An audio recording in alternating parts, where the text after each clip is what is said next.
যদি তুমি আলাদা আলাদা জায়গায় ভ্রমণ করো তাহলে তোমার মন খুশি থাকবে আর তোমার স্বাস্থ্যও ভালো থাকবে।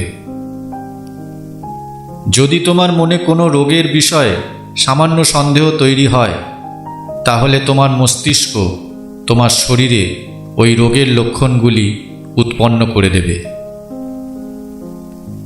মহিলারা তাদের সঙ্গে বেশি তর্ক করে যাকে তারা খুব মেনে চলে। যে ব্যক্তির খুব বেশি বন্ধু থাকে না আর যে একলা থাকা পছন্দ করে সে খুবই বুদ্ধিমান হয় এবং যে কোনো কাজ করার ক্ষমতা রাখে। যদি কোনো মেয়ে মানুষ নিজে তোমার জন্য খাবার বানিয়ে নিয়ে আসে তাহলে ধরে নিও তুমি তার অনেক প্রিয়।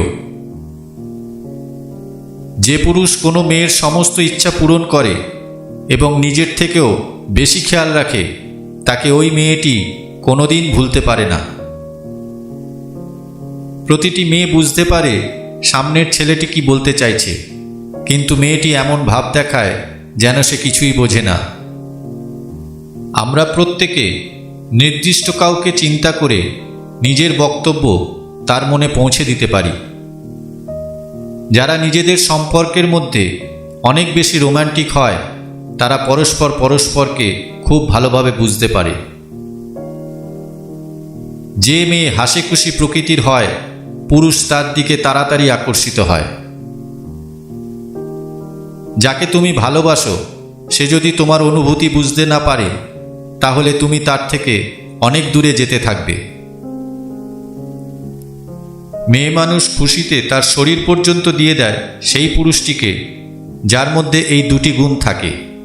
প্রথম, যে পুরুষ তাকে সম্মান ও শ্রদ্ধা করে। দ্বিতীয়, যে পুরুষ তাকে সাহায্য করে এবং তার সুখে দুঃখে সাথ দেয়। যদি কোনো পুরুষ কথা বলার সময় কোনো মহিলার স্তনের দিকে দেখে তাহলে মহিলাটি ওই পুরুষটিকে ঘৃণার চোখে দেখে। সবথেকে ভালো অনুভূতি তখন হয় যখন তুমি বুঝতে পারো যে তুমি তাদের ছাড়া বেশ খুশি আছো যাদের একসময় তোমার সবচেয়ে বেশি প্রয়োজন ছিল।